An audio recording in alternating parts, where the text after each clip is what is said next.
Live on a Wednesday. He's Steve and I'm Cole. Thank you for joining us. We got a new stream coming to you guys. It's been a minute, Steven, since we've actually It's been posted too a long, stream. Cole. It's been too long. Yeah, we killed some of our shows, and now we're here back again here in the fall. We had a great recap of this weekend's college football action, previewing a little bit what's coming up this weekend as well as in the NFL.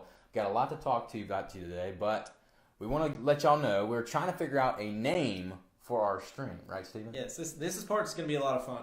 So we're trying to figure out a name, and we want the viewers to play along here. We want our viewers to be involved as much as possible. So we need you to comment in Cole's or my Facebook. I've shared the video, so either one. It's Cole Marino on Facebook, Stephen Williamson on Facebook. You can find us. Just comment below on what you think your name suggestions could be. We're trying to keep it clean here. Yeah, try and keep it clean, guys. I know some of you won't, so let's keep it clean here and give us your ideas, and we'll hopefully next week we're gonna try to do this weekly. So hopefully next week we'll have a good name set out so we can keep spreading the word. Yeah, and comment below if you want to tell Steven why he's wrong and tell me why I'm right. Feel free to comment below. We'd love to hear what you have to say. Baby.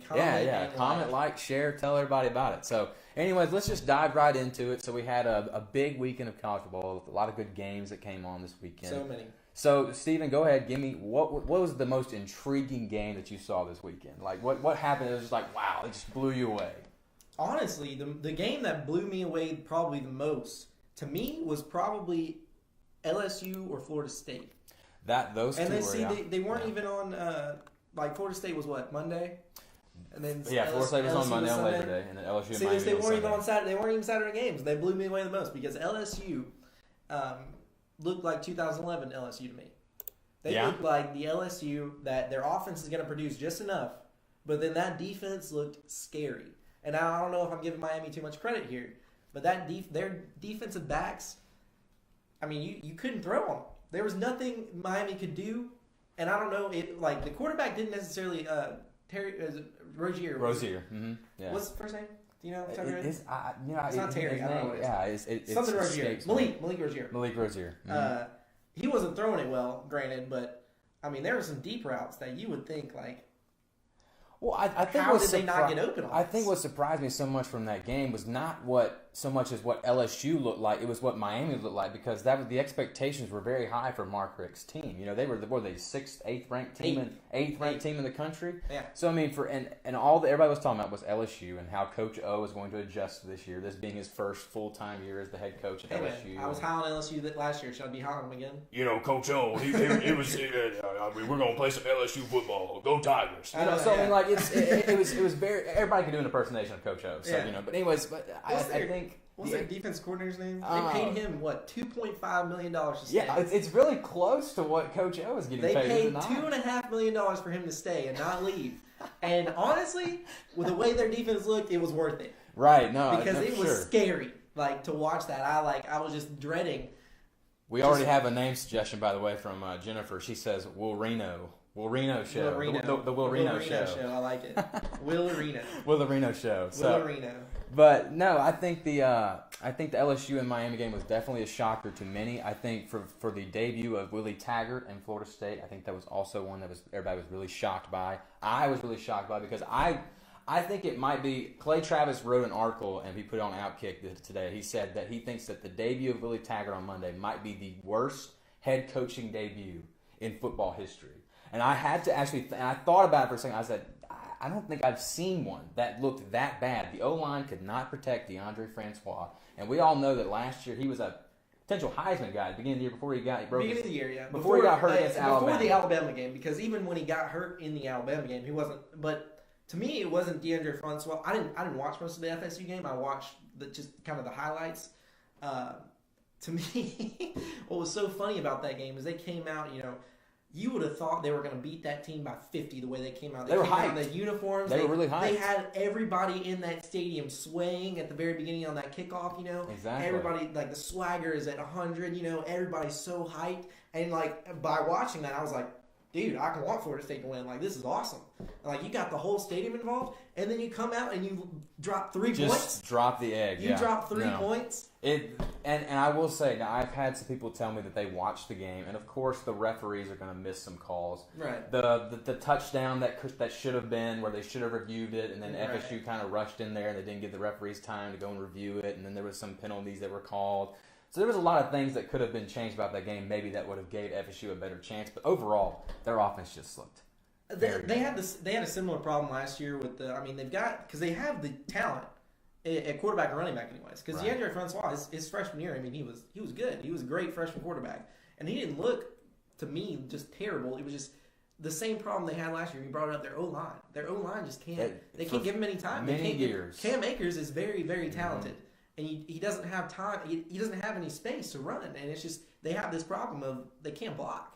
No, they did look bad. So LSU, and I don't even blame Willie Taggart that much because it's still Jimbo's guys. Right. He hasn't had time to get his own guys. So of course, yeah. I mean, obviously there's game planning involved in coaching and everything like that. But to me, I give a coach, a year or two, or probably 2 years before I start saying, okay, you've got your guys in here now. A lot of these guys are your guys. You've coached them up. You've done whatever you need to do, and you're still underperforming. So. Granted, Willie Taggart didn't have his guys ready to play Virginia Tech, which, again, it's Virginia Tech. Come on, FSU. You're a better program. Well, you play the hand you're dealt. You're right. Willie Taggart, of course, he has the players that he has. And that's he how kind it of got goes. screwed because Jimbo was not there the last 7 weeks of the season. Exactly, right. He stopped recruiting. I mean, they've told him, he stopped recruiting his last 7 weeks. So, I mean, Willie Taggart was thrown in a rough situation, but at the same time, come on, dude, 3 points. You have that talent and 3 points. I agree. So I mean, so we just kind of looking over it. So Florida State, of course, takes that beating. LSU hands it to Miami. Michigan, gotta talk about this one. Michigan, Notre Dame. That was the one that I had my eyes on because ever since the comments that all the sports media has been making about Jim Harbaugh and the expectations for him, that was the one that I was looking for the most, was to see how Notre Dame and Michigan went down because, of course, you have the expectation for Brian Kelly and Notre Dame because everybody thinks that these two guys are kind of like on thin ice with the fans, and they are, respectively. So I think that game, wow, for Jim Harbaugh in his 4th year, it could not have went worse. It honestly couldn't have. I mean, not only did you only put up 1 score offensively, your quarterback was running around for his life. Your defense, which was your calling card if you're Jim Harbaugh, gave up 24 points to Notre Dame. Literally in my notes, I have Michigan's vaunted defense in my notes. Like, come on now. That's your calling card. I was going to say, you're talking about defense here. The same thing goes with Texas. Texas is supposed to be a defensive team. You look like that against Maryland. You look like that against Notre Dame. I mean, Notre Dame, granted, is not a bad team, but it's like, come on now, like you're supposed to win this game. You're a high-ranked team. I know you're at Notre Dame, but come on now, you're supposed to win this game if you're Jim Harbaugh. If you're like you said before the show, if you're making Nick Saban money, I better see at least some Nick Saban production. We were just talking about it before the show. And that's what we said. And I told you. I mean, obviously nobody's gonna. I mean, I think we can all agree Nick Saban's best coach. I mean, you're not gonna put those same numbers, but give me something here. Be successful like you always said you were, like you've been at every level. You're a Cowherd guy, right? Oh yeah, I love Colin. I like Colin too, and I think he has some interesting takes, and he can also be away from the crowd some. He made a statement where he's like, give Jim Harbaugh a break. I don't know if you've seen this. He was kind of like, you can't give him a break. I agree, and my thing is he's been successful at every level. You just got to give him time, and it's like, dude, we've given him time. Like I said, 2 years. He's been there. This is 4th year. I said this from the start. I thought his time at Stanford was a little overrated. I didn't think the seasons he had at Stanford. I thought the Pac-12 was a little weak. USC was still coming off probation years, and Jim Harbaugh really took advantage of it. The schedule was weak, and then the NFL time, his roster was set up for success. Yeah. So to compare him to Nick Saban is not only a great head coach, he's a great GM. Exactly. He's a great office. He manages the game better than Jim Harbaugh does. Jim Harbaugh is a good head coach, but he can't manage a team. And when you're a college football coach, you have to do the recruiting. You have to manage these 18, 19-year-old kids. Nick Saban can do this. He's a business. He's a CEO type guy. Jim Harbaugh's not. He is a head coach. He's a college coach, and he's not, honestly not a good one. He's proven not to be a very good one. He's been successful. Like, I can't argue he has been successful in the past. And I mean, he brought the 49ers to to the Super Bowl, and I mean, he did everything he needed to do. It's just, dude, come on now. You've been there. So I kind of want to piggyback off that a little bit, off of his Stanford history here. Did you see Bryce Love's debut? I did not. I did not see that. Was that one of those Pac-12 after dark games It where was. it was Thursday. I I think figured he played on Thursday night, Friday night. It wasn't Saturday. Yes. It was Thursday, Friday night. Yeah. So did you see his stats in the game? It's Heisman. Was it favorite. Heisman numbers or was it? I'm asking you. Did you see his numbers? I didn't see the numbers. Was 18 it carries for 29 yards. Oh, what a way to start your Heisman campaign! But the quarterback at Stanford is Kelly something or something Kelly.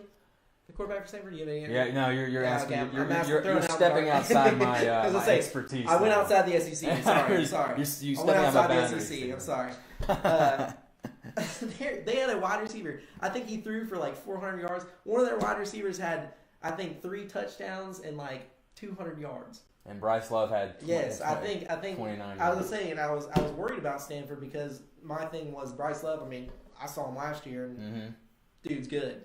I mean, I can't argue that at all. He's very talented, but I was worried about Stanford because I figured, all right, we're going to stack 8 in the box and we're going to dare them to throw. Right, which is what a lot of teams are. They looked ready to throw, and I think honestly, after watching Washington play Auburn and their offense not be able to do anything against Auburn, granted Auburn's better defense they're going to face all year, best defense they're going to face all year, but watching them in the red zone and watching them on third downs not be able to do anything, that tells me I'm honestly I'm wanting to piggyback so hard off of Stanford. I mean, granted, they didn't play the same competition Washington or anything like that, but Bryce Love underperformed, and he still put up those offensive numbers. Like, dude, I am piggybacking off of them, and I'm thinking they can win the Pac-12. Are they in the same division as Washington? Do we know? I do not think like they I said, are. We're stepping away from the SEC here, but I can't think. We can confirm this, but I do not think they are because I think that it's possible that they can play in the championship against each other. I believe. In the I believe Pac-12 so. championship. Don't quote me on this. Yeah. I'm, like I said, I'm we're really out of our realm here. I don't know divisions by heart. So we do just a quick side note. Shout out to Dustin, by the way, Blue Icicle. There we go. Appreciate that. There Thank we you. go. Shout out to Dustin. Just a quick. We do have a comment from Matt Landrum saying we need to boost the audio a little bit if we can. Boost the audio? Yes. Okay. Well, thank you, Matthew Landrum. If we can, like I said. Shout out to shout out Matt Landrum. Shout out to Matty L. Shout out CBS 42. Shout out DIFP. Grinding on a Wednesday night. I was gonna say right now we are in temporary headquarters. Right now we are in DIFP headquarters down in Front Productions. So shout out them, for letting us use the conference room. Thankful for them letting us use their space. Hopefully we'll have in a few weeks. I will have my own place. We'll have our own place. We will have it nice and special just for you guys. Yeah, for sure. So let's move on from kind of the recap here. Let's talk about some of the teams here at home. Yeah, they played some football this weekend as well. So Alabama, of course, gets past Louisville. 52-14, was that the final score? 51-14? 52-14, I think. We kicked field goal, and they scored a lot. Yeah, right. So Alabama obviously dominates. Auburn skates by 21-16. Fantastic game. So what, if anything, can you really take away? Because, I mean, when you win by such a large margin like Alabama did, it's hard to have a real takeaway from the game. I agree. Because, Tua looked great, but then again, the defense they were playing probably wasn't the best one. Louisville is not the strongest of the ACC teams. Nobody's going to sit here and act like Lamar Jackson came out of that tunnel on Saturday night. So it's not like the defense was challenged either. Puma Pass isn't Lamar Jackson. Yeah, he's definitely a step down from Lamar Jackson. They weren't as bad as I thought they'd be. As in, I thought it was going to be like a kind of a very, very down year. And I could see Louisville doing better than you thought. Right. I considered them, they were probably they lost Lamar Jackson. They had 8 wins with a Heisman winning Lamar Jackson. Yes. And I was thinking, okay, they're going to fall down hard without this guy running around. They're going to 4 games. I could see them winning 7 games, 7-8 games. If they get to 7 games, then Petrino should consider himself lucky. That's what I'm saying. That's going to take a great coaching job for him to get I agree. Because that team is... That's their high. I'm saying, Yeah, no. I had their ceiling at 4 games before. No, and right now I'm putting their ceiling just I know, granted, they scored 14 points. It's not, they didn't do anything great against Alabama. But it's Alabama. Like you're playing, that's the best competition you're going to play, except for do they play Clemson on their schedule? Clemson. I think they play Clemson this year. Well, I'm almost Clemson and Alabama will be their top two. Right. I mean, they're not going to do anything either against them, but no, for sure, they'll definitely be tested, and I think Puma Pass will eventually, become the quarterback. I think they're wanting. I would say he's a separate quarterback from Lamar, just because Lamar Jackson's one that will run as soon as he can. Puma's the guy that's going to stand in there and take the hit and try to make a pass. That's for sure. And one guy who definitely stood in and took the hits was Tua, of course, on that first throw. That was a very aggressive hit he took on the back of the head, but he still made a fantastic throw. So I was very impressed with Tua, Stephen. I'm not going to lie.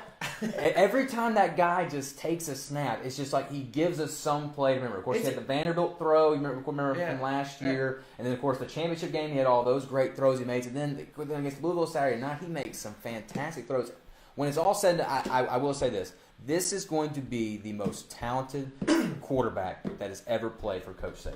I really do. I really think this. Couple things real quick. The throw that he made where he got hurt. God bless him. He should not have made that throw. That was it was an ill-advised throw. If the Louisville DB was competent, he would have turned around. That would have been an interception all day long. But hey, he made the play. Whatever.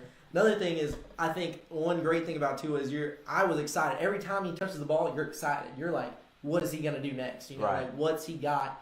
And every time he throws it, you're expecting it to be on target too. Mm-hmm. It's not like, and I feel bad for Jalen Hurts. I honestly do, because I think a lot of people do. That guy has put in the work. Yeah. He put it. I mean, he did the exact right thing in the championship. Said all the right things in the offseason. He didn't ever say anything bad, man. I think so. And he's got all this media just digging him down. All these so-called Bama fans, just saying, "Oh, I hate they're honestly Jalen the Hurts. Worst ones." Yeah, I hate Jalen Hurts. These are the people that give the Alabama fans such a terrible reputation.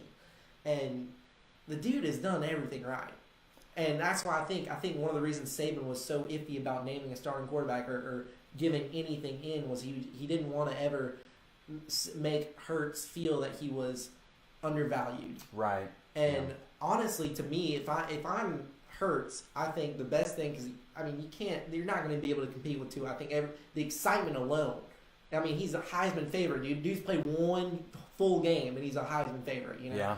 And he was a Heisman favorite coming into the season. That's what I'm playing saying. A half of football. And a half, and Crazy. After week one, it went up. Right, yeah. And so, you're just not going to be able to compete with that. So, if I'm Jalen, I'm playing 4 games. I'm letting Saban know, hey, I'm playing 4 games. Because I'm using that red shirt. If I'm him, I'm using that red shirt. I'm going, honestly, Texas would be great, because he's from Texas. Texas needs something going. They do. And, what are your thoughts about what do you do if you're Jalen Hurts and you're Saban? What do you do? This is I've really put some thought in this, and I've really thought about it. And I think that you look at the situation, and Tua is obviously the better quarterback. And Saban was really mad, of course, after that interview, and I think it was because he was basically saying, did you not watch the game? When he retaliated to Maria Taylor, of course. I think he was basically just saying, did you watch the game? Obviously, we saw who the better quarterback was. It was Tua, because the offense just looks totally different when Tua's under center versus when Jalen. It does. It just looks like more of a threat. The defense has to respect the deep pass, and that opens up lanes for Damian Harris and Najee Harris to run the ball. But getting back to Jalen, Joshua Jacobs. Yeah, sorry, so many weapons to use. Yeah. and then that Jalen Waddle kid. Oh my gosh. To me, this has potential, because the best offense to me under Saban, since Saban's been there, is 2012. Beat Notre Dame, had Eddie Lacy in the backfield, had Kenyon Drake, had AJ McCarron, Amari Cooper. You had a great team that year. And you had one of the best, arguably the best offensive line Alabama's ever had. It was good. And so this year has the potential to me, because you got veterans on the line. You've got veterans in the backfield. Damian Harris is the first junior running back that has stayed in forever. And you've got Najee Harris. You got Joshua Jacobs. You got Jalen Waddle. You've got how many receivers that can do anything they want. Oh my goodness! And you've got Tua at quarterback. That to me has potential to be the best offense maybe Saban has ever had coaching. Yeah. Not even just at Alabama, at LSU, at Miami when he coached NFL, everything. And you can just tell with Nick Saban, with Tua, that he just feels like he has a better offense, because now you see him calling these plays, and they're just so more wide open. Now, see, is that Saban or is that Loxley? Well, I think it's a combination too. I think Saban's trusting Loxley because Loxley's been in the system now for a while. I think he trusts him a lot. But, talking about and I know I'm backtracking here, but I'm talking about Jalen again. Okay. It just it hurts me because he's such a good teammate, and I think that's what gets missed in all this is his leadership skills and how great of a teammate he is. If he was as great of a quarterback as he was a teammate, he would be the starter. Because he's such a great teammate, and that's what I think why Saban wants him to stay on the team. Right. Is because he kind of keeps this group of guys I think together. so. I think he's a great leader in He general. is. I mean, I think Fantastic. but I think one thing is he's kind of a different type of leader. I think Tua is more vocal, is more of kind of like talking, like just a more vocal leader. I think Jalen is more of a I'm going to lead you by example. I'm going to be quiet, but I'm also going to be a guy you can trust. You rely on me. I'm going to do what I need to do. I'm always going to be there, but I'm going to be kind of more laid back about it. Exactly. I think Jalen's so laid back, and I think one of the reasons he was such a good quarterback is he keeps level head always. Like you never he's saw even that keel kid all the time. always. I mean, even All he the scores a time. touchdown when that was his only celebration was that right there. Mm-hmm. I mean, he's not. I mean, I love that about him. I think that's Very calm and I collected. was say very calm and collected guy, and it's just like I said, it's tough. And I feel bad for him. I want him. Everything in me wants because he's such a great guy. It seems like everything in me wants him to be good. I want him to be great. I want him to be able to make it to the NFL. I don't see Alabama as the way to do that. I don't think so either, and I've said this before that I think Jalen should really consider changing positions, especially now while he's at Alabama. I agree. If he wants to play quarterback, obviously he's going to have to transfer. Right. He has no future in the NFL playing the quarterback position. I agree with that too. I think anybody would tell him that, except for his father. Right. My problem with that is what is he going to play? Because he's not quick enough for wide receiver. No, and he's not built big enough and thick enough, I think, to play running back, pure running back. But I think we say that. He's just so athletic. He's Steven. very athletic. I think this guy could play. This guy could play safety. He could play running back. He could play H-back. He could play receiver. He could play in his position because he's just so gifted football. I would love to. Well, I mean, most quarterbacks, when they switch positions, they go wide receiver. I would love to see him, but I don't think, for one, I don't think he wants to. No, of course for he another, doesn't. yeah, for another. So I don't think that's ever going to work. But for another, like I said, I just don't see him. Like he's got great vision, and he knows how to run the ball. There's no doubt about it. You saw him all last year do it, and the year before. But I just don't see him what I've seen from him. I don't see him being able to make those super. Normally, when you see wide receivers, they're thin. They're very built to make those really quick cuts. And to me, Jalen's more of he's a juke guy, but he's bigger built. He's smooth. I was like, he's very smooth. Yeah, He doesn't. quick. To me, I don't think I couldn't see him making those Calvin Ridley type cuts. I just don't see him doing that, and so that's the only reason I think. Obviously receivers have made it. I mean, you got people like Des Bryant, that are big guys. Cal Johnson that are big guys that are gonna. I mean, they may not make the quick cuts, but they can run a route and they're gonna catch the ball. Throwing the ball, they're gonna go get it. That's what I'm saying. Right. So I could see him maybe doing something like that. Well, we saw Terrell Pryor, of course, he's the most recent guy to make the transition from quarterback to receiver. He's bigger than Jalen. And he's bigger than Jalen, Right. and he might have a longer stride than Right. Jalen I as think well. he's just taller. It just works out a bit more for him. But I think Jalen could make a transition to another position, and I think honestly he should if he wants to because he goes to play NFL. So real quick, back on the Alabama in general. What do you think about the defense in general? Because this is what 8 new starters. Lot of new starters. He brought a lot of guys starters. that were in the rotation. Right. In the starting rotation. Well, how many freshman DBs? Well, 2? Thompson, of course, is a guy that we brought back. He's junior, yeah. Surtain did not start. He had a lot of plays. He got a lot of playing time. He may not have started, but he played a lot of plays. Right. I think if you look at the defense as a whole, it's hard. Savon Smith played a lot. Yes, he did. I think if you look at the defense as a whole, you can't be disappointed but then again, you look at the opponent they were playing. I mean, what did Louisville have? 14 yards rushing in total. I think at the end of the game, it was not a lot. I think you look at the game as a whole. You're happy in some areas and not so much in some, because there was a lot of plays, and I know you saw them too, where the linebackers looked confused and there was a running back or a tight end or someone just wide open in the flats, and that's what Saban was so mad about after the game. I think he was mad about that, and I think he was mad because one of the Saban things is don't get penalized. Oh yeah, the block in the back. Oh yeah. Mean, how many penalties did the defense have? Well, the punt return for touchdown got brought back because of a block in the back. I mean, just like I said, so many penalties. Exactly. So many penalties.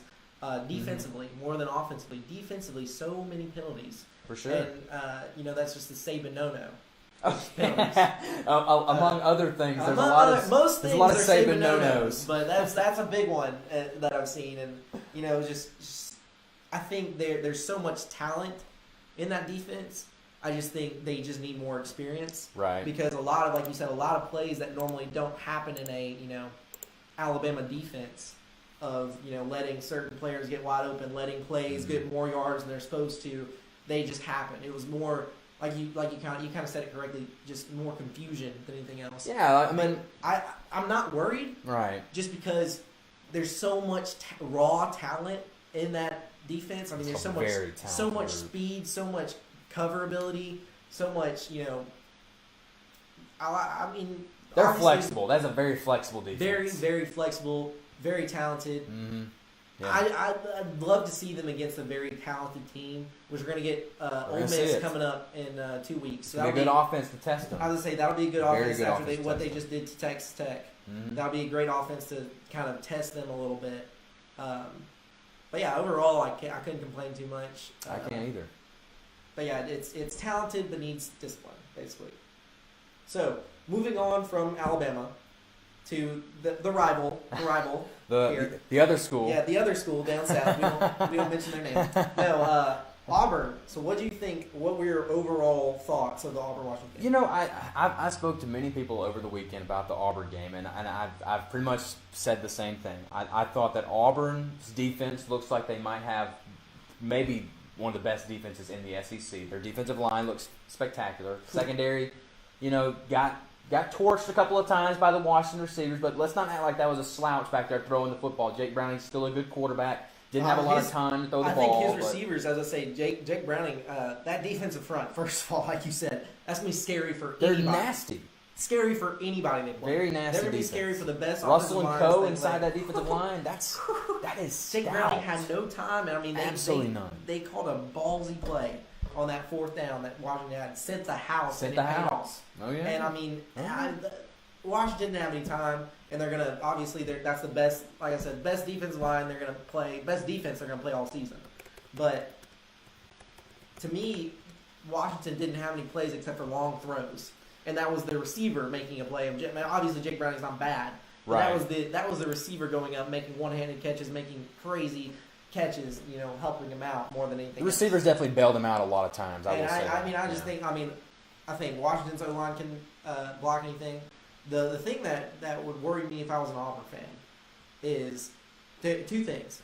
I don't think you have a problem at quarterback and not necessarily wide receiver. I don't think you have because the wide receivers aren't like household names or anything, but they were not getting separation. Right. But I don't think they're going to get. I think part of the problem with that is that you don't have a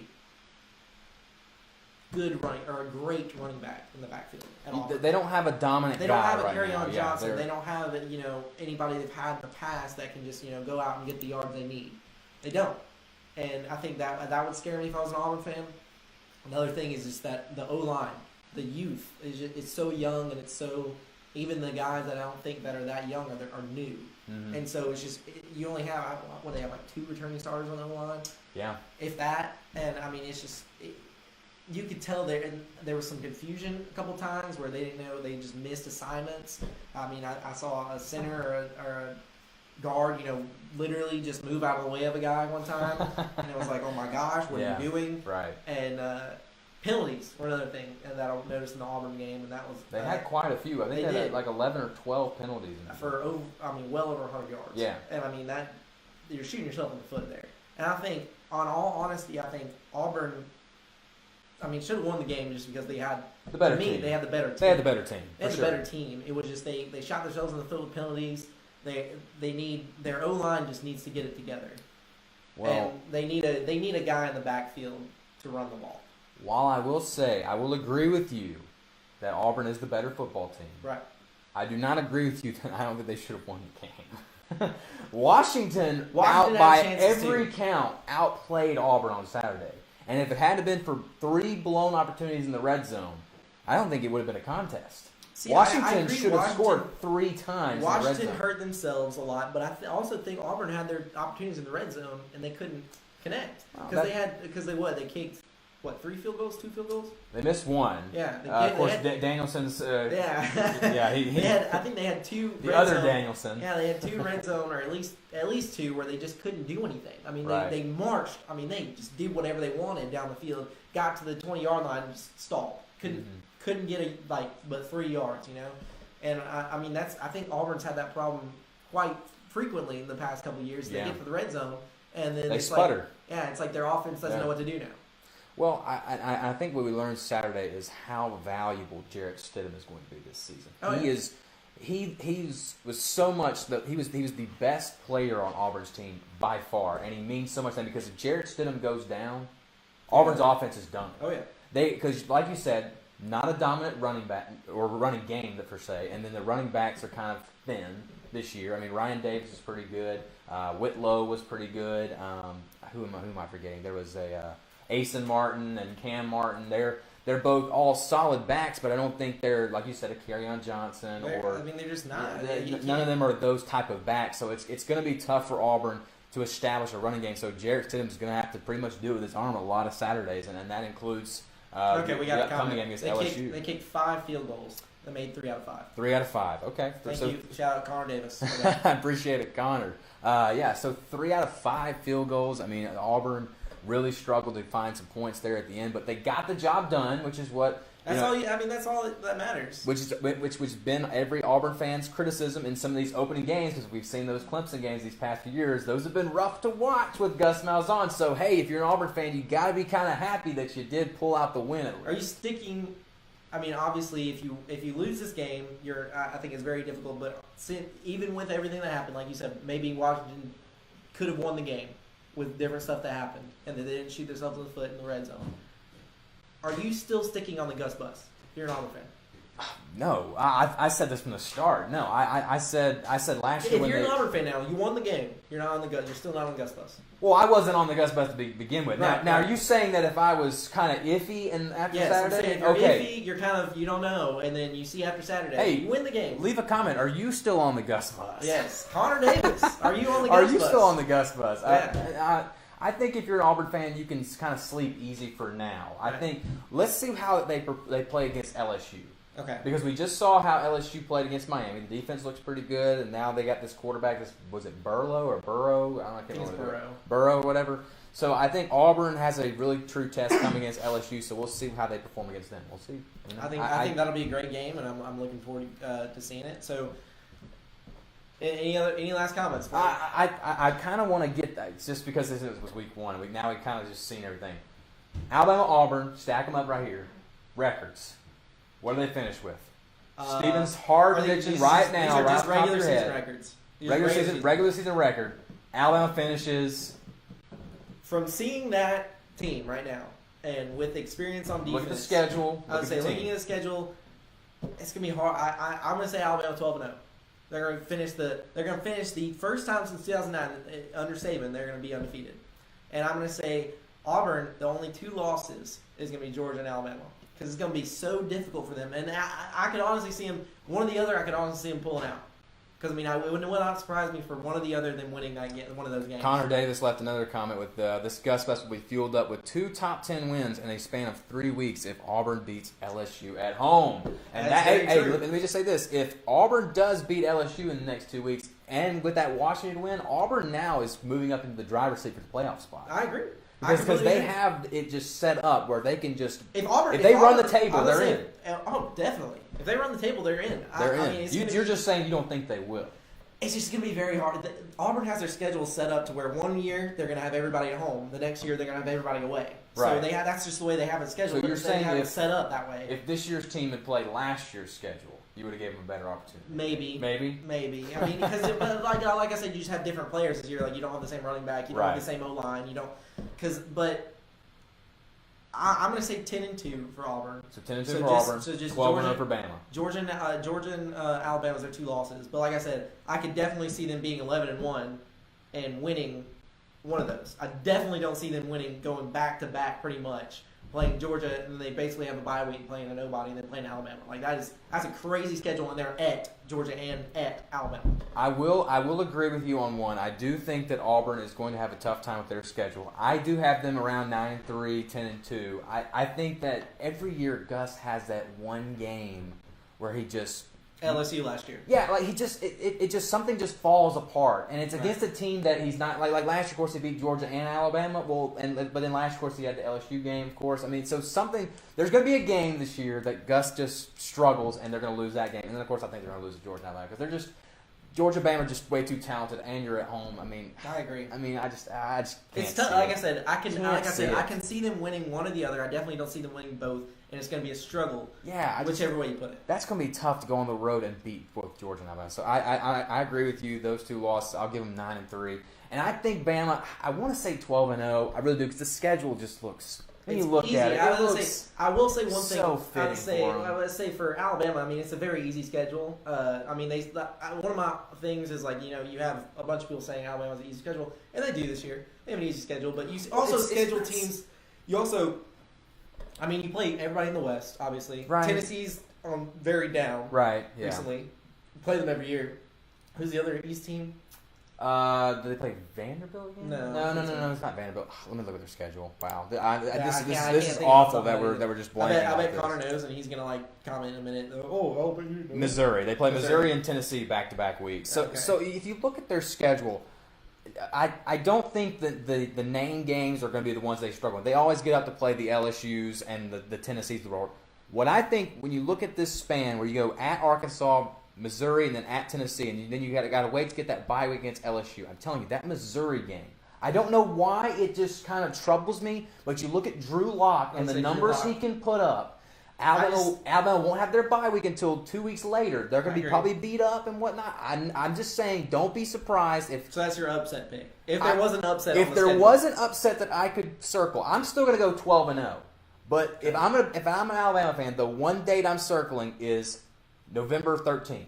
I mean, excuse me, October 13th. I don't know why I said November. October 13th. October 13th at home against Missouri. I don't know why. It just it irks me. Only game I see them losing is Auburn, and that's just because they're Auburn. They're Auburn. I mean, it's just Gus. I mean, the one thing you could say about Saban is he's never consistently on a year-to-year basis beaten Auburn. Right. And I mean, obviously he's great. I mean, you can't complain, but it's just like a year-to-year, he's never been. Connor again says week 3 at Ole Miss. The nighttime will be Bama's upset alert. Otherwise, they go 12-0. Connor, do you want to come on the show? We on the show right now. I respectively disagree with you, Connor. They're at Ole Miss. Let's be realistic. I don't see them losing it. No, but it just depends. If because Ole Miss, one thing. I mean, me and Connor talk a lot. This is one of my friends from back home. He agreed. I agree with him when he says this. He says Ole Miss, Alabama. That's their Super Bowl. Ole Miss gets up for Alabama. That's their game. They're going to play their hardest. They're going to give it all. And I mean, I agree with him to that aspect. But I I don't agree that Ole Miss is going to win. I don't think they will. I think, like I said, the only team that, if as an Alabama fan, I would be scared of is Auburn. So what you're saying is, of course they can play down any game, and one team can play up. But if you had to think of any game where you're just sitting there thinking from a paper standpoint, Auburn's the only team that would give. Right. I mean, Ole Miss has they have an opportunity there. I can see that. But Alabama's playing a nobody next week. Right. And I mean, they have basically. It's essentially a bye week to get everything situated for the Ole Miss game.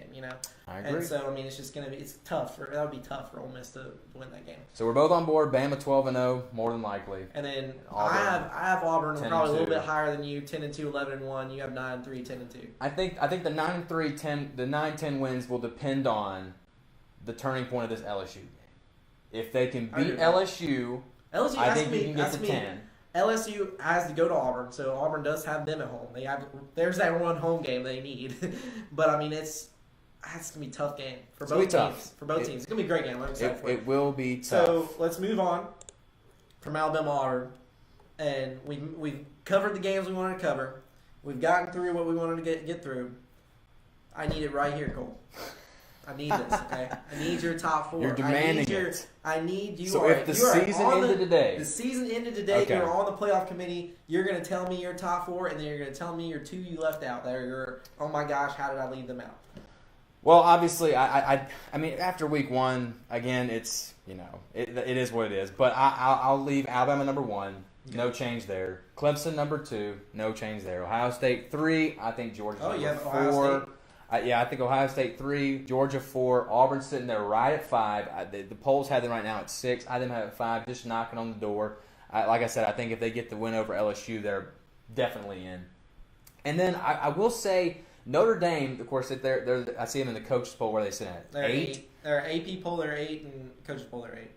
I wasn't. I was really disappointed more in Michigan than I was more impressed in Notre Dame on Saturday. But I will say, after the first half, it really wasn't like Notre Dame was that much better. But Notre Dame getting over the hump and winning a big game, and their schedule. They got a lot more games. They have a lot more. Their schedule's tough, man. And the schedule will play out for them. I'm going to put Notre Dame at 6, just ahead of Wisconsin. Okay, so your next 2 out are Auburn, and Notre Dame are my next 2 out. Auburn and Notre Dame. Auburn and Notre Dame are my next 2 out, but I'll have Alabama, Clemson, Ohio State, and Georgia in my top 4. So you're having Alabama. This is season ending. You're having Alabama and Georgia go to the playoffs. I think after week 1, I think one's got to win the SEC championship. Yeah, and you still think that whoever loses that's well, we're not playing the SEC championship. We're ending the season today. Okay, so we're just ending the regular season. We're not ending all the championship games. We're just ending all the regular season games, right? I'm looking at it right now. Trying to make sure here. Right now, those are my 4 teams. Okay. Okay. Do you agree or disagree? I agree with your first 2. Okay, well, I think that's a common we talked about it a minute with. ago. I have Alabama, Clemson. No change there. I don't think either one are gonna. I think they both can go 12-0 easily, 13-0. I think Clemson's schedule favors them too. I think I was gonna say both schedules are favoring to both teams, and I think nobody would complain that much if you have a Alabama Clemson part 4 now 5. I don't think so. I don't think are so either. I think that's like a built-in rivalry. I'm gonna go Oklahoma as my 3. And then, see, I considered them too. They look good, man. I mean, you're granted it's FAU. I mean, it's not a little bit, but still, I mean, Lane Kiffin's Let's see how Kyler Murray looks later on in the year. It's a good defense, but now, I mean, they still shut down Oklahoma's defense. Like that defense. I mean, let's be honest. Florida Atlantic forgot how to tackle on Saturday. I agree, but Florida Atlantic also. I mean, Lane Kiffin's not a bad offense coordinator. No, not at all. Not at all. I mean, he's not. So I mean, that against so they have a lot 3? of. Yeah, they're 3. They're 3. Wow. Okay, that's high. I'm gonna even make a hotter pick at 4. Wow. All right. I'm ready for it. Come on, bring it on. You're the king of hot takes when it comes to our conversation. You bring the hot takes. Go ahead. I have Stanford. I have Stanford at 4. Oh, come on. And listen, hear me out. Steven, come on, dude. This is the end of the season, end of championship games. Oh, wow. They're gonna win out in Pac-12. They don't. I mean, it's a Pac-12, man. They're gonna win out in Pac-12. They're gonna beat Washington in the championship.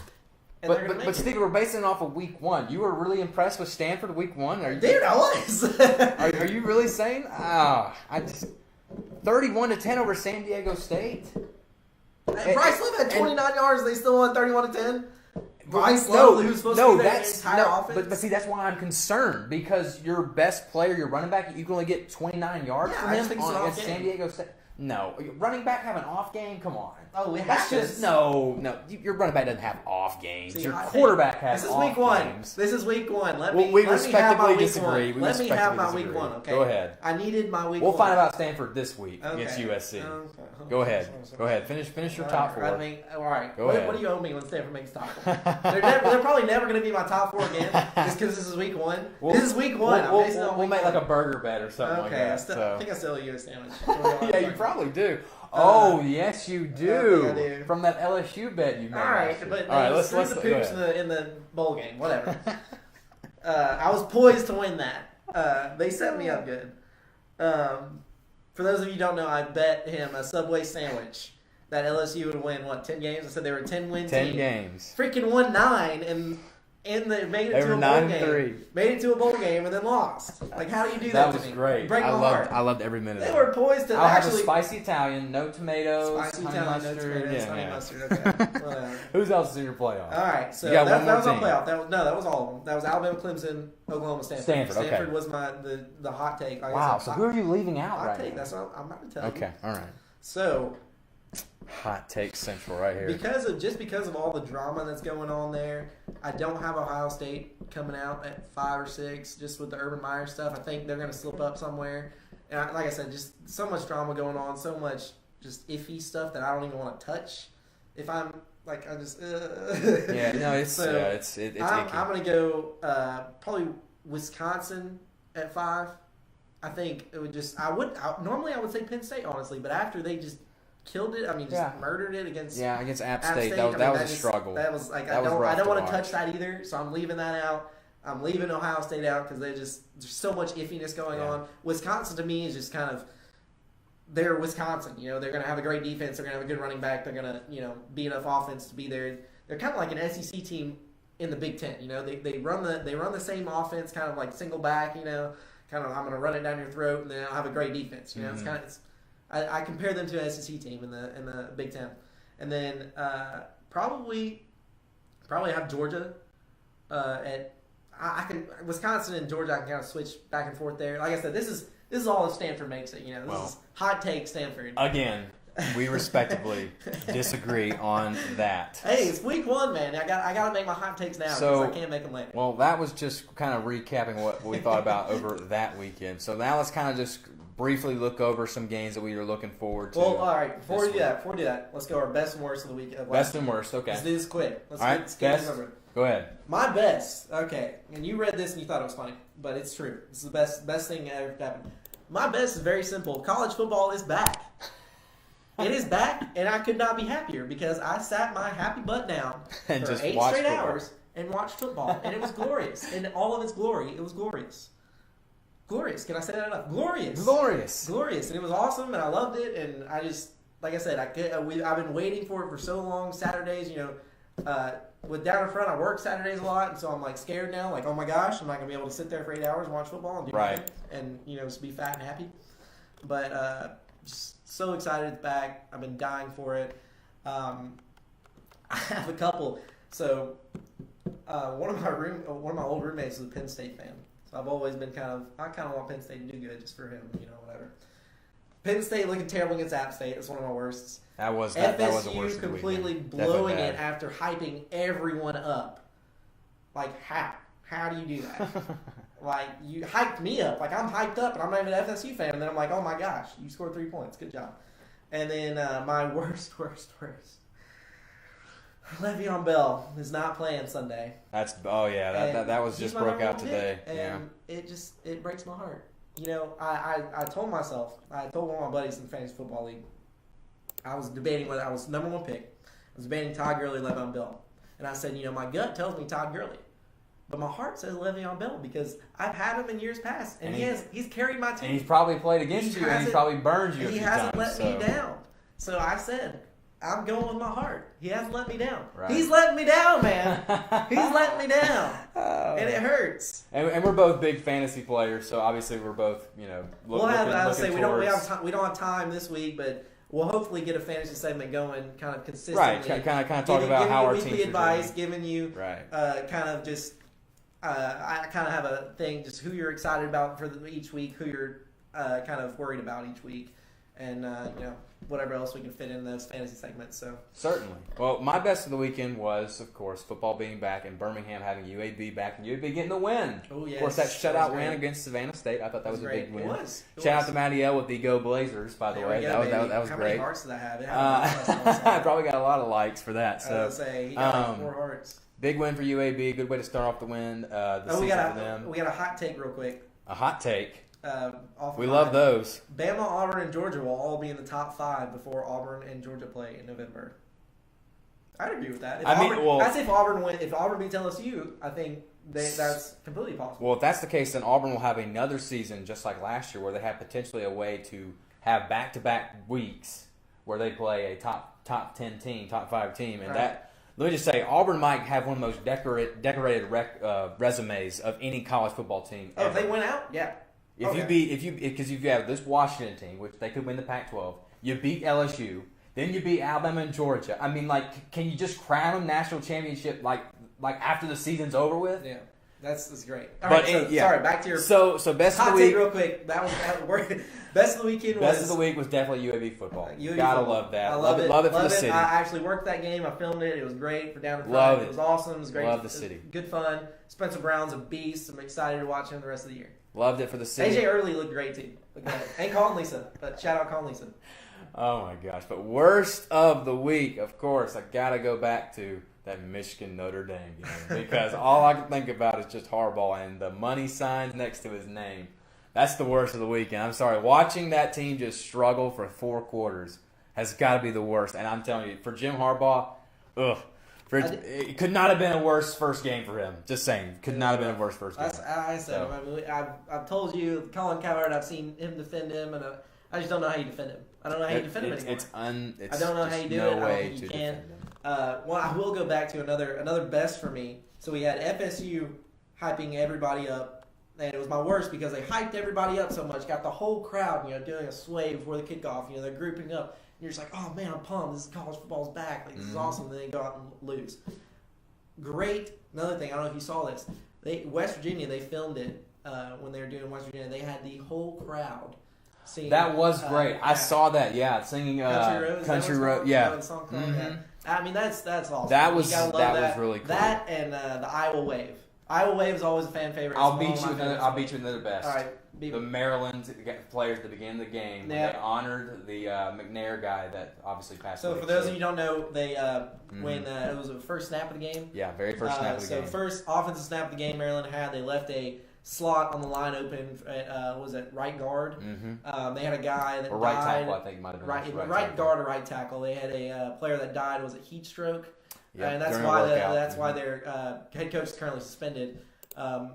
He died of a heat stroke. They're assuming it's maybe from over practicing, overworking him, and so that's why it's suspended. And Texas went along with it. They took a delayed game penalty, left a spot open. Texas declined it, so nothing. Very classy, by the way. Very classy. Very classy. Very classy. I loved it. Should have won. It's why we love sports. It is. It's such the Iowa Wave, the West Virginia stuff, the leaving a spot open. That's one of the reasons why we're so happy college football is back, because it gives you so many moments where you can just love sports. So definitely, all those were the best of the weekend. Cannot deny it. So let's look and see kind of our preview of this coming weekend. So before we do this, I'm going to go into we're going to have a segment each week because I'm going to piggyback off of my worst of the weekend a little bit here. We're going to have a segment each week. We're going to do Steven's stat of the week. Okay. And so we're going to do this now. Okay. Yeah, we are. We got to piggyback off of our best and worst of the weekend. Okay. So we're going to have it each week. I'm going to come up with a stat and I'm going to try to blow Cole's mind. Who knows? It's very hard to. Yeah, I know. He's genius. I know all. So yeah, he's a genius, guys. He knows everything. This is not true. So what do you think? What do you think my stat of the day is going to be? Because we talked a little bit about it before. So actually, you had a stat that we haven't even brought up yet. No, I have not. It was about your guy here. Of course, my worst of the week. I should have told when I was giving my take about the worst of the week. So, of course, my worst of the week was the Michigan loss, and it was just so fitting. So, Jim Harbaugh now, Steven, is 0-17 in his last 17 ranked road games. That's rough. What is he? 9-9 in his last 9 and 9 in his last 18. It's just the resume is just looking daunting right now for Jim Harbaugh. But anyways, let me get off of him. I'm dogging him too much. That was Cole's stat of the day. I have way too many people that know me that are Michigan fans. I don't want to give them too much pain. Shout out Art Franklin. Right? Shout out to Art Franklin and his Michigan Wolverines. Yeah, there we go. There we go. So this is piggybacking off my worst of the week. My boy Le'Veon Bell is not playing. Hurts my heart. So I got a stat off of him. So this is Le'Veon Bell has played 66 of 87 games, including the playoffs, since he's been a Steeler. Since drafting him, right? So since he's been drafted. Right. So in the games with him, they are 44-22. In the games without him, they are 12-9. Can you tell me Steelers points per game in each. Wow. Okay. All right. Let's So say just give me a ballpark number. Okay. Or So how much differential points there per is. game without him versus with him. Yes. So Okay, give me so- just a differential. You don't have to. So with him, I'm gonna go above 30. Okay, with him above 30, With him above 30. Without him, I'm gonna go below 12. below 12. No, I'll go below 17. I'll say 17. Okay. Not 12. 17. Okay, cool. I'll say I think 17. I've got you here now. So with him, there's 20. It's 25 points. 25.3 points per game. With him. With Le'Veon Bell. With him. Okay. Without him, they score 25.3 points per game. So they have the same points per game with. How and many without games Le'Veon have they Bell. played without him? 12. They're 12-9. Wow. So they've played 21 games 21 without games Le'Veon without him. Bell? They've scored 25. And they've points scored per game. almost the Exact exact same. same. Wow. So is that kind of So, brings the question? question is Le'Veon value? Bell, I was about to say he's asking Wow. for all this money. He's asking for all this money, and that's the reason Wow. why play. That's the holdout. I think he's sacrificing $800,000+ each week from now on. This. Okay, I will say, Steven has gave me a lot of stats today. I told you it was a good stat. But this one is by far your best one. I told you it was a good You've stat. set the standard. So next week, if you don't blow my mind like this, That's the plan. we as the That's viewers the are going to plan. be very disappointed. That is the plan. Steven's side of the day is going to be the best segment by far. Wow. Gosh. Okay. Well, that makes me really question Le'Veon Bell's value. That's but- what I'm saying. You know, he's So asking, maybe the Steelers shouldn't pay him that. he's much. asking all this money, and they score the same points with him as they do without him. And you know, I We'll don't see know if you've this seen week. it today. Just piggybacking off a little bit. So today it came out that he would not be appearing, or it's supposedly he's not going to be appearing in Sunday's game. Which it figured if he didn't show up today, because today is kind of Wednesday, it's kind of like the day for practice the next game. Right. So it's figured if he didn't show up today, his offensive line has come out very anti Le'Veon Bell since he did not They're show not up. supporting him. They are their center. I think his name is. I'll say that, and I don't remember his name. But I know what you're talking about. I think I saw this. And he Yeah. came out and said he was so confident. He said because he had talked to Le'Veon Bell, or he had reached out to him. I don't know if he necessarily there was commentary, but he had definitely told Le'Veon Bell. He had told reporters Le'Veon Bell will be here Wednesday. He was that confident about it because he had told Le'Veon. Right. I'm assuming he had kind of said, you know, dude, do it for me, do it for the team. You know, I need you there. And Le'Veon Bell did not show up today. His offensive line, is a very anti-Le'Veon Bell. So my question now is, even when he does show up, is it going to be a scene out of longest yard? Is it going to be a scene out of longest yard where the offensive line just doesn't block anybody? Wow. Are they going to let him be tackled just to prove a point here? That's going to be interesting to see. I'm fascinated to see how it plays out. I'm just fascinated because it's week 1 of the NFL season. Week 2 of the college football. I mean, is this not like the most wonderful time of the year? It is, man. The only thing that makes it better, only thing that makes it a little bit better is when we have basketball going too. Right. I mean, we have basketball, baseball. This and starts football. the long This starts months it. This of the starts best it. time of the year. I mean, This you got starts it. Christmas in a few months. You got football going on, basketball going on, the NFL season in got it full all. swing. I mean, All right. you got it all. We got about 2 minutes, Cole. 2 minutes. So, Wow. Let's I would say so. We're trying to keep our segments down a little bit. Me and Cole are both We're talkers. long-winded for So sure. we can go on all night, but we're gonna try to keep it an hour. All right. Well, I'm gonna run through really quickly. I'm gonna get your just gut pick. Gut pick. Are we On going these- on on these- each game? Or are we going? I'm just gonna glance over and get you. A Okay, few I'll games. give you the top games, and I'll Okay. tell you because I've written them down. I've written down my top games here. Penn State, Pitt. Ooh, Penn State, but Pitt keeps it close. Okay. Do we have a differential score? But how much does Penn State win by? 3, 7, I'll go by 10 points. 10 points. 10 All right. points. Penn State wins by 10 points. I'm also going to go Penn State. I'll say they win by 2 touchdowns. Okay. A&M, Clemson. Oh, see this. I was looking at this one on, and I was like, man, this one looks really This good. is at A&M. I'll say A&M stays in the game till halftime, but by the fourth quarter, Clemson's depth just takes over by 14 points. at So least. by 14. Yeah, I'm by going to say 14. Clemson by 10. I'm going to go a little bit less because I think they go to Trevor Lawrence. Honestly, I think Clemson does because I think Trevor Lawrence opens They up another. abandoned Kelly Bryant. I think he opens Wow. up another aspect, and I think Another Jimbo, hot take. I'm Hey, telling you, Steven's hot take. Jimbo. If anybody knows the Clemson in the SEC, it's Jimbo Fisher. Wow. So, Clemson's still going to win by 10 points, but I think they go to Trevor Lawrence because I think like Tua does for Alabama, I think Trevor Lawrence opens up Clemson's offense more than Kelly Bryant. We'll So see. Clemson by 10, Trevor Lawrence ends up playing the second half. All right, Georgia, South Carolina, what you got? This one was the one I was really putting on there At because South Carolina. I don't know why I just have this feeling that South Carolina they give Georgia, of course, a good game most of the time. So I'm actually, this is my upset of the week.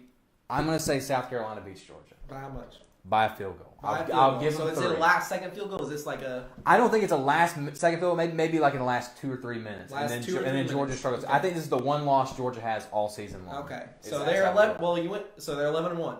They're 11-1. I give them Okay. 11-1. Okay, 11-1. All right. Stanford USC. This is the, This is your Stanford is this team. Is this college game day? I They're would the top ranked, assume I'm they're pretty sure. they're the highest ranked They got to be. This has opponents. got to be college game I would day. think I don't know if it is or not, but I would I'm think they pretty would sure. be. Is it? Where's it at? Is it at Stanford? Scroll. Yeah, it's at Stanford. At It's at Stanford. I hate to say this because I don't want to agree with you and your little Hot takes, Stanford baby. pick. Hot takes. I will say since it's at home and SC just lost, of course, one of my favorites for this year in the NFL, Sam Darnold for Rookie of the Year. I think since they lost Sam Darnold, I don't know who their quarterback There is a running now. back. Pretty good running back, isn't they? Where Cedric? Is that say a K Cedric? I I don't know what that means. I don't know what that says. Anyways, I don't think USC is going to have the team that everybody expects them to. I think Stanford, the line is set at Stanford with 5 points. I'll take those 5 points. Stanford by 5. Stanford by 5. Stanford by 5 or 6. Cole, how often do we agree on the show? Not a lot, but I'm gonna have to agree with you. okay. I'm gonna say Stanford by. I'm gonna say just a touchdown. We don't want to go too hot here. So they cover. Not too hot. They cover. Here's the Stanford quarterback's name, KJ Costello. Finally, you find your golden boy's name. Dude, 332 yards, 4 touchdowns. Ugh. It's a beast, man. All right, let's. You got All right, some NFL yes, games I got on some here? NFL games. So that was our college games, just of College this week. pick'ems. All right. We could have gone more, but those were to me the top games that Okay. I wanted to pick. And like I said, I'm a little partial to Penn State because they were iffy for one. Pitt plays them hard, and I got to give James Bray a shout out here just to go with Penn State game here. So I just got 3 games for me, and you can add on an NFL game if you want. This is just Go ahead. just my top 3. Lay them on me. Falcons Eagles. What you got? All right, so it's the opening game. Super Bowl defending champs coming out. This is that rematch of that game where every Falcon fan kind of believes should have probably won the game. Julio Jones just makes that catch. I'm gonna go ahead and say the Falcons will go in and beat Philadelphia, only because Nick Foles is starting and not Carson Wentz. If Carson Wentz the was magic doesn't starting, carry over. I don't think the magic carries over. I think Nick Foles is showing his true colors, of course, in this preseason. The line is set at Philadelphia by 1. That's pretty much a pick 'em. So take the Falcons. Is it at Philly? It's at Philly, but At take Philly. the Falcons because there's no way Nick Foles is I'll going to. I'll take the Falcons. I'll take a Matt Bryant field goal to win it. He's clutch. Matt Bryant's the clutch he is kicker. Clutch, and I will take a Matty Ice drive last minute to get him in field goal range. Calvin Ridley could have a big day. Who knows? I think game. honestly, I think Steve Sarkisian is going to make it to where Julio's going to score more than 3 touchdowns Let's hope so. this year. So fantasy owners would probably really appreciate Good that. God, yes. So I have Falcons winning by 3, late field goal by Matt Bryant, the other Matty Ice. So other game that I'm excited for is Texans Patriots because Deshaun Watson versus Tom Brady. We get to finally see him come. We've had so much hype over Deshaun Watson that how great he was when he wasn't hurt. I want to see if it can still carry over. JJ Watt's back, isn't he? Yes. JJ Watt's back. So back. is Deshaun Watson's back. Clowney. So is Jadeveon Clowney's back. I'm excited for this Texans team. I think they'd be great. I actually do like Deshaun Watson, even though he hurt my heart beating Alabama. So you're talking a lot about the Texans. Are you taking the Texans in Foxborough? No. Okay. Yeah, all right. sure. Well, I Sure. just want to make sure. Sure. Actually, I take that back. Hot take. We'll take the Texans in Foxborough just because I don't see the Patriots lost a lot of people here. They lost Brandon Cooks too. You think the GOAT is going to lose in Foxborough to Deshaun Watson? And Like I said, there's a lot of hype. Come I'm on, going with the hype. No. By three. Line 6.5. Take the Patriots. Take the GOAT. Are you taking the points too? Taking the points. Okay, so they win by a touchdown. So Yeah, you got Patriots come by on. a touchdown and Texans by 3. Of course. All right, so next game I have that's exciting is Jags Giants. I'm excited for the Jags because of their defense. I want to see if they can carry it over again From last year, yeah. What's their corner's name? Who's so good? Jalen Ramsey. Jalen Ramsey. Look, let's call it like it is. He's good, but he talks like he is the best. This is why. I agree. Gosh. I completely agree. He's great, very talented. I actually, the reason I'm excited for him is I actually read. I don't know if you read this. ESPN came with they did kind of a article on him, interview one-on-one basis with him. Did like a long, really long article. It was actually super interesting. I mean, he's cocky guy, just a guy that's going to come out and tell him I'm the best ever. You suck. It's ridiculous. I'm better than everybody else, and it's honestly got me intrigued. I don't like him. I don't like. It's got me interested in him. Like I want to watch him play, and I want to see if he can back up his words. Everybody on the Jags say, because he's down talks his own players, his own teammates. He said Blake Bortles, we just work with him, right, kind of thing, and that's tough right there. But no, I agree. He's got me interested. So that's why I'm interested in the Jags, Giants. I'm obviously interested in their number one pick, or their first round pick, Saquon Barkley. I want to see if I think he was amazing to watch in college. I want to see what he can do in pro. So I agree. I went way too long on Jags, Giants. What you got? What you got for me? Well, I like. Well, it's obviously at MetLife Stadium, so I like the Giants. The Jags are favored by 3 points in New York. I'll go ahead and say this. Take the Giants in the points. I'm gonna take the Giants, but I'm also gonna give this guarantee: Jalen Ramsey is going to give him a touchdown to Odell Beckham Jr. Write it down. Take a picture. Whatever you want to do. So you think that? So let me ask you. After all that smack talk, I would say after all this smack talk, does he always every game does he try to match up with the best receiver? Oh, 100%. So he follows him. He doesn't stay on one side of the field. He wants the best receiver, and he gets the better of them. But I'm telling you, Odell, after getting paid, he's going to show off. He is going to get burned at least once this game. I think Odell gets at least one touchdown over Jalen Ramsey. Oh, I would like to see because I think this is the cold, hard guarantee. So I'm hot. Steven's hot. Cold. Here's the hot takes. Here's that cold take right there. Freezing cold takes over here. Freezing cold take right there. I'm interested to see because Odell has that thing with what's the Redskins cornerback's name? Josh Norman. They had some beef. I remember names. They had a beef for a very long time. I was about to say. So I can honestly see because Jalen Ramsey's a talker. So is Josh him and Odell will get into Josh it at least Norman, once. I can see them definitely getting into that. Adds a little bit more intrigue to what I already said. I'm going to take the Jags because I don't think Eli's going to do. I just don't have faith in him against a good defense, and I think the Jags have a stellar defense. I think that Saquon comes out like everybody wants him to, has a good game. Odell's obviously gonna. I mean, he's Odell. Odell's gonna Odell. Like he's gonna have a good game. He's gonna Odell. Yeah, I mean, Eli. I mean, you have Eli Manning at quarterback, and you're Odell Beckham, and you're this great player. You just got a contract. He's gonna come out there and prove it. But Jags are gonna win. I take Jags and the points. I think they're gonna win by a touchdown. All right, we respectfully disagree. Any more games you see on the schedule? That was all the high. I got one more for you. This is just a bonus game for it because I'm really looking for it. Jets Lions, and I'm looking at this game for one reason and one reason only. That is the debut of the youngest quarterback to ever start for an NFL franchise, and that is Sam Darnold. I know everybody tells me I don't know why I'm high on this guy. I'm telling you, this guy is going to be a stud in the NFL. I got him as the Rookie of the Year. I think he's going to win the Jets at least. Rookie of the Year over Saquon Barkley? I think so. What's the defensive lineman that got drafted before Saquon? Right after him, one or the other? Wow, I'm drawing a blank. I'm drawing a blank. I'll come up with it later. We'll come up with next week. But I'm telling you, he will win Rookie of the Year. He will give the Jets at least 5 wins, something like 5-6 wins. This kid is this good. That's how good Sam Darnold is. I'm a believer in Sam Darnold. I think Sam Darnold has potential, and I think he can be great. But I think he's going to be and we had an argument over this in our last radio show. I think he's going to be kind of which this is very high praise, Brett Favre kind of guy. He's gonna throw a lot, but he's going to throw a lot of interceptions. Hey, Brett Favre played and won in the Super Bowl, so I think Sam Darnold will take that. He did. Just I was as saying that's high praise still, but I don't have Brett Favre as high up as everybody else does. So I just see him. I see him making a lot of rookie mistakes. I see him throwing a lot of interceptions, like he probably will. He probably will. But come on, it's the Jets. He's the best option they got by far. I mean, there's nothing wrong with that. The Lions are favored at home by 6.5. I think the Jets will cover, and I think at some point in that game, Sam Darnold is going to make a throw that is going to leave every NFL fan just like, whoa. Oh, you think he's that accurate? No, I'm not. No, every rookie's gonna have now. I'm just saying. Do you think he's that accurate? Don't twist my words. I'm not. I'm just asking. Do you think? I'm not saying you're saying that Sam Darnold's gonna be the next coming of Tom Brady. Okay. I'm just saying that I think that Sam Darnold. I'm not a Darnold believer. Is a guy that can make all. I hope he does great. I'm not a Darnold believer. My guy James Rossi over at CBS, he is a big Darnold hater. He thinks that Josh Rosen is like the next best thing. He thinks he's going to be way better I than don't Sam think either Darnold. one of them are that great. But I'm going to go ahead and give Darnold the nod. He's going to get the Week 1 start. So one last game. I'm going to go. This is just because it's Hard Knocks and it's interesting. Steelers Browns. What you got?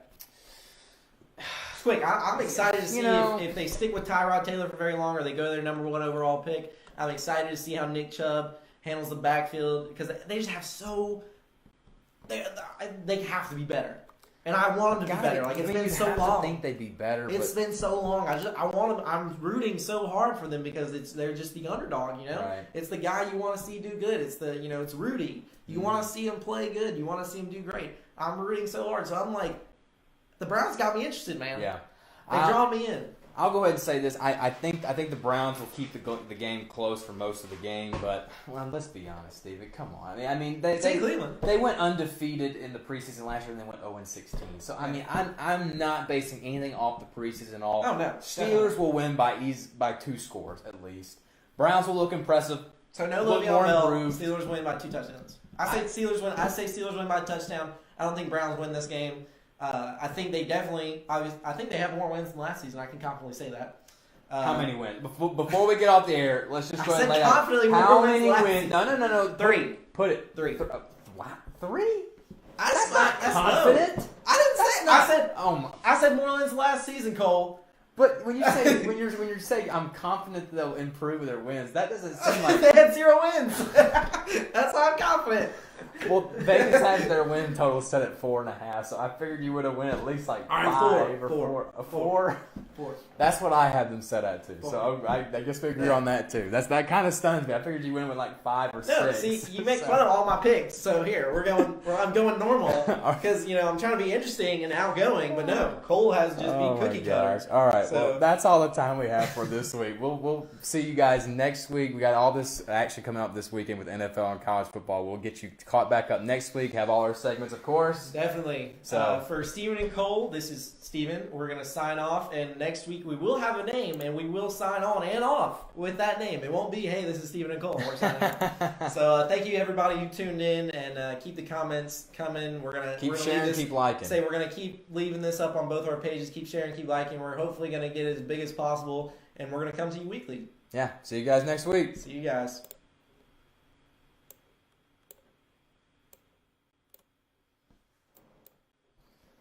All right, mics are killed. We're off. Boom sauce.